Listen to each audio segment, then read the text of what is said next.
We calculate our lives using a broken formula. As we go about our daily routines, we operate under the quiet assumption that our personal timeline is highly elastic, stretching out into an indefinite future. This chronic time blindness explains why we so easily give away our days to things that don't actually matter to us. We dedicate hours to trivial pursuits, mindlessly scroll through empty content, and burn energy on meaningless arguments, convinced we can make up the lost hours later. There is a cruel irony to this habit. As we get older, our biological clock physically accelerates. Years seem to pass by faster and faster. Yet, even as our remaining time shrinks, our tendency to squander those dwindling days remains unchanged. We often look away from the reality of our inevitable end, treating death as a taboo subject. But ignoring mortality is a strictly modern anomaly. Avoiding the topic doesn't provide comfort. It simply keeps us detached from reality. Treating time like a bank account with a limitless balance is a dangerous structural error. By assuming we always have tomorrow, we guarantee a life of wasted potential today. Ancient Rome understood the danger of unchecked ambition. When a military general reached the peak of worldly power and celebrated a triumph, parading through the streets as a near god, the Romans required a specific counterbalance. An attendant was assigned to stand directly behind the victorious general in his chariot, tasked with whispering a single phrase into his ear over the roar of the crowd. The phrase was Memento Mori, Latin for "remember thou art mortal." This psychological tool served to shatter the illusion of invincibility at the very moment the general felt most powerful. The goal was to anchor the leader, not to induce despair.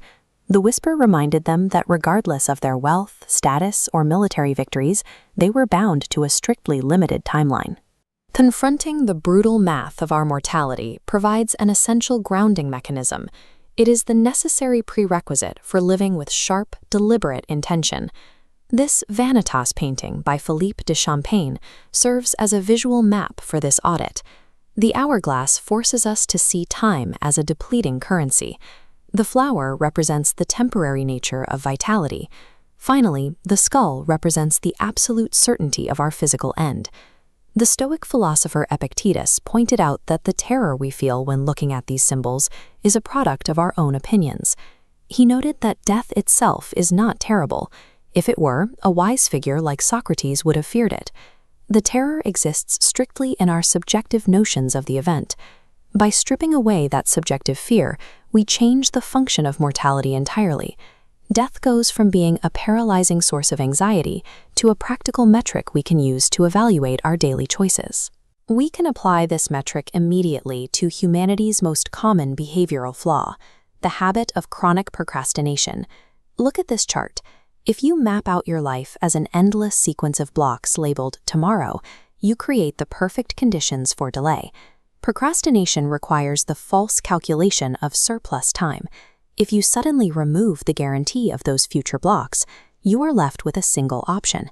You face the necessity of executing your most important tasks today, because tomorrow simply might not exist. If you knew today was your final block of time, you might be tempted by empty hedonism, but the Roman Emperor Marcus Aurelius offered a different directive. You could leave life right now.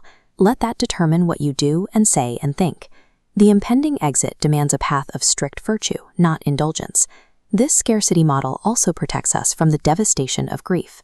By accepting the mathematical certainty that we will eventually separate from the people we love, we stop clinging to an impossible forever and prepare ourselves for the reality of loss.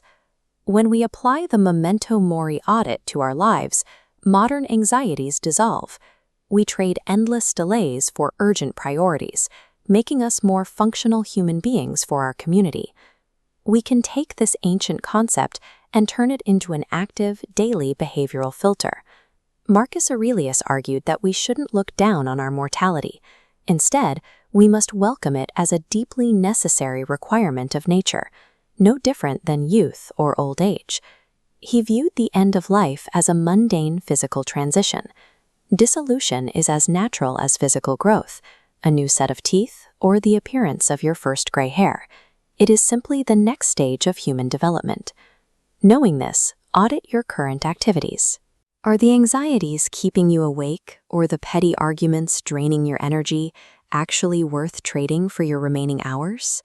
If you have unfinished business, take care of it now. If you haven't shown appreciation to your loved ones, tell them while you still have the breath to do so. The window of opportunity is closing. When time is stripped of its perceived elasticity, the math changes. Every remaining moment is compressed into an incredibly valuable, non-renewable asset. The afterlife remains a mystery. However, if we accept our dissolution as just another natural stage, no different than reaching maturity or gray hair, and live with the urgency it demands, we strip away the fear that usually accompanies the end. We face the conclusion not with shock, but with the quiet readiness of a person who has already completed their work.